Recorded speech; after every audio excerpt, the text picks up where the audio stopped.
Welcome to Women in Conservation Wednesdays. Today we're here with Jasmin, the President and CEO of Minorities and Shark Science. Welcome, it's lovely to have you here. So could you tell us a bit about what you're currently working on?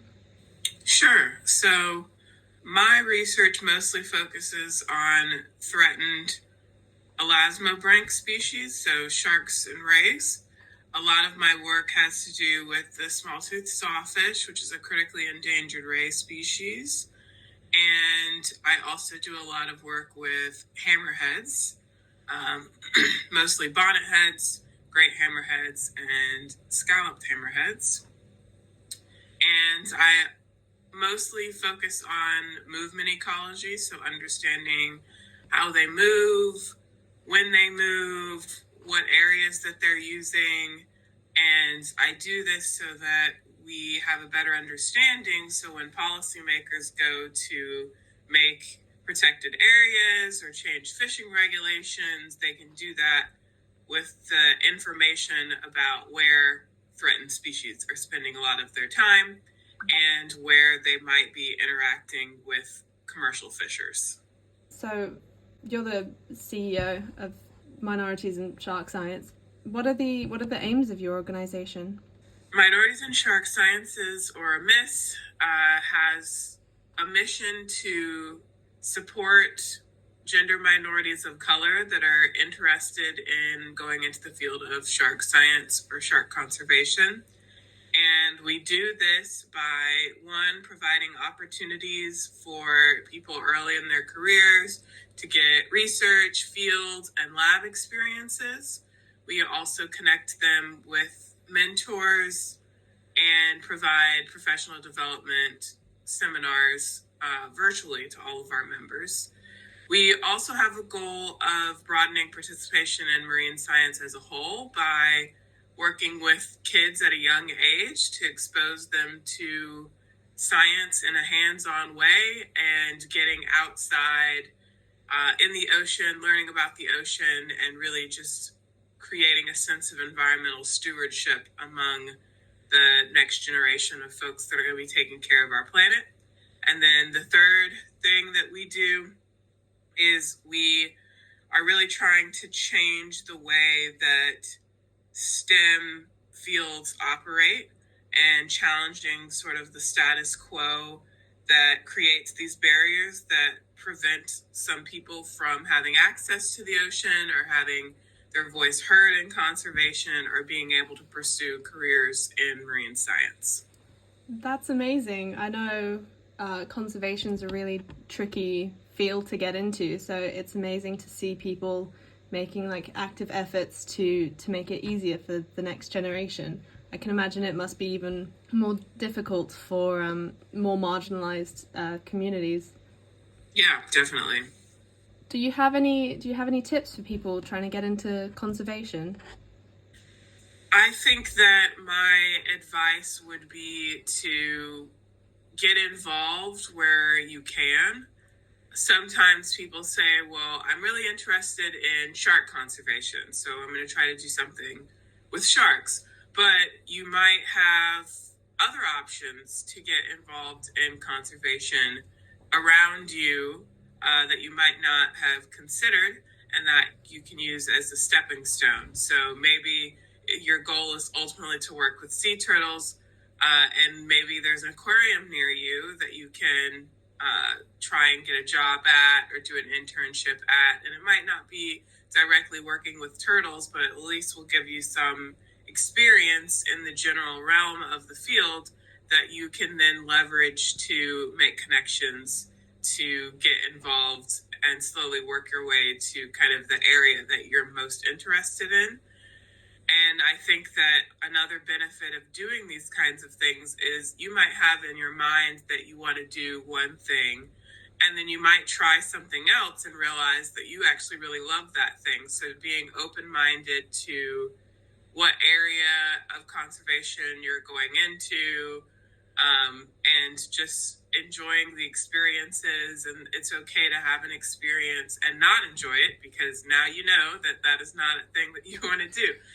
And that's just as helpful of information as knowing, yeah, I really liked that thing, Because if you know, yeah, I really didn't like that thing, now you know in the future I'm not going to apply for a job like that because I didn't enjoy that. So that would be my advice. So what was your story of how you got to where you are in this sector? Well, I grew up fishing with my dad and spending a lot of time near the coast. My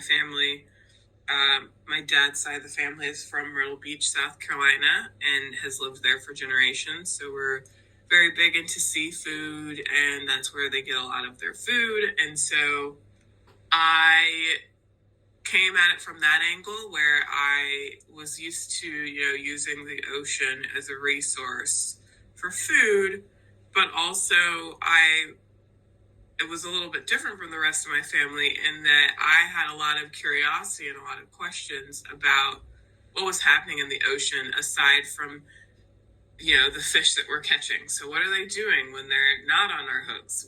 How do we know that they're all going to be here at this certain time?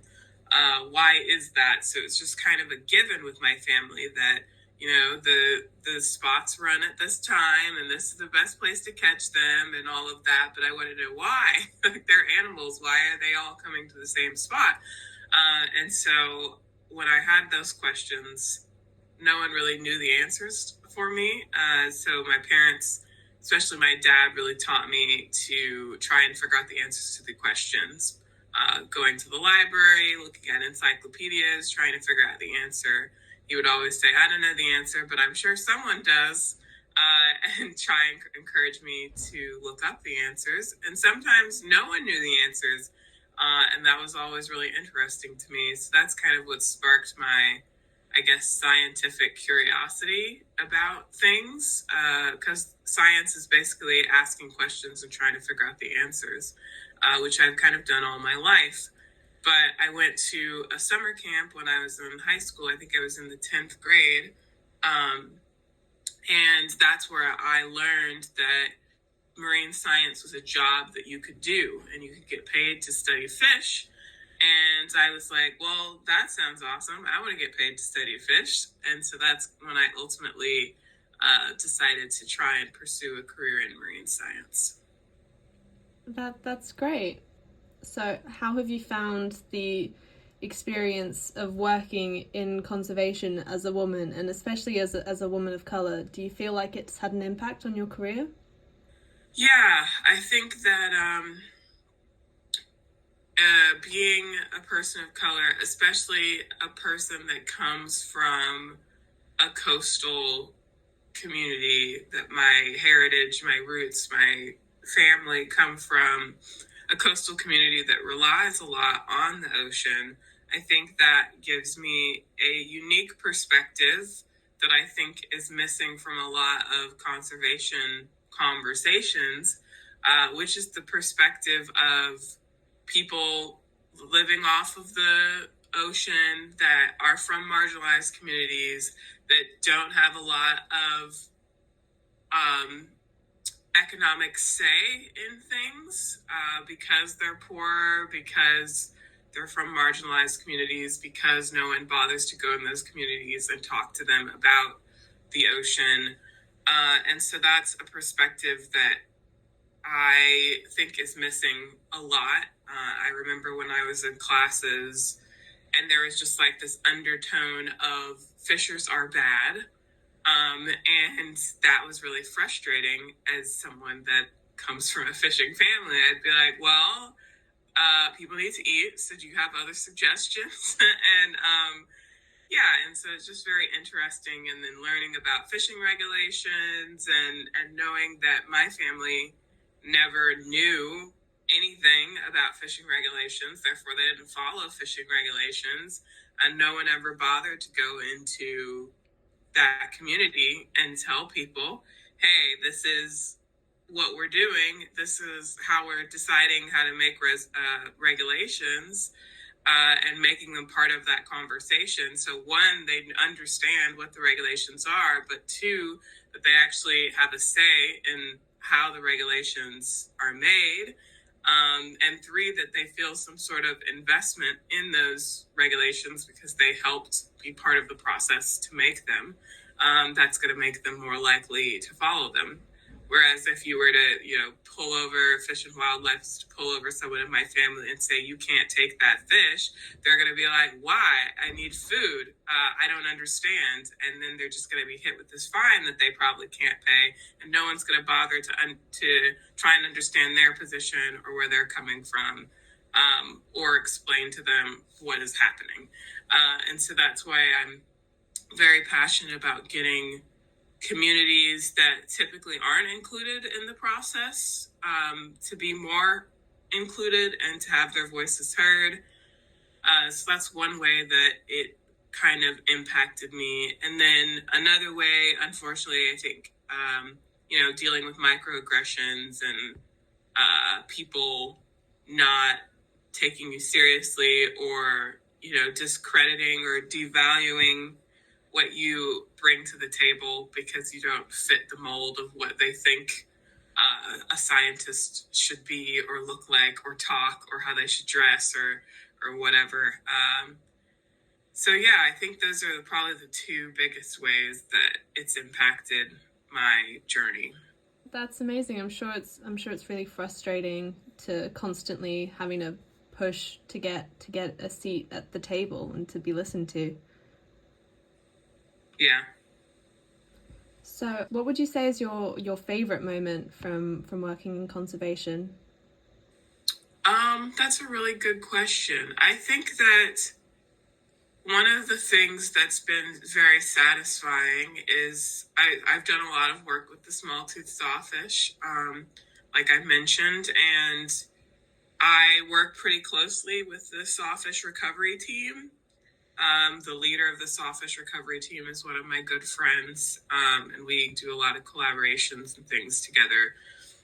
And I think that it's been really cool to be able to do work that directly impacts conservation. A lot of scientists, they might publish something and they hope that a policymaker one day will see it.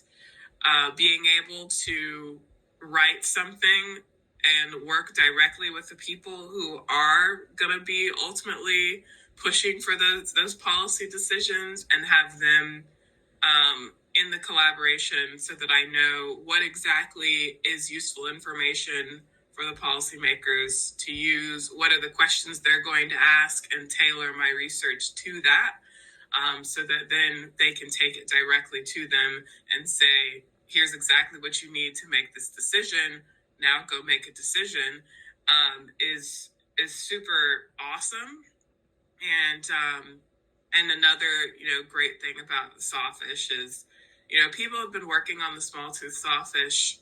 A few people have been working on the small-toothed sawfish for a while. And all of that work is finally starting to pay off in that we're seeing the population stabilize. And I mean, the jury's still out because we still need a few more years of data, but anecdotally, it seems like maybe the population might be starting to increase again, which is, an ultimate conservation success story. You love to see that something that's critically endangered, which is as bad off as something could be, at least in this U.S. population that I work with, it's starting to stabilize. And that's really important considering that there are only two viable populations of small-toothed sawfish in the world, one in the U.S. and Florida and one in the Bahamas. So if you have at least one of those that's starting to bounce back, that's really good news for the species at large. So I'm really excited that I got to be a part of that process, and continue to do that work to make sure that they continue to go in the correct direction. And maybe one day the small-toothed sawfish can reestablish in other places, and we can see some growth in terms of the global population. Wow, it must be really satisfying to see the physical accumulation of all of your work like that. That's amazing. Yeah. So is there anything that our listeners could do to help your organization at all?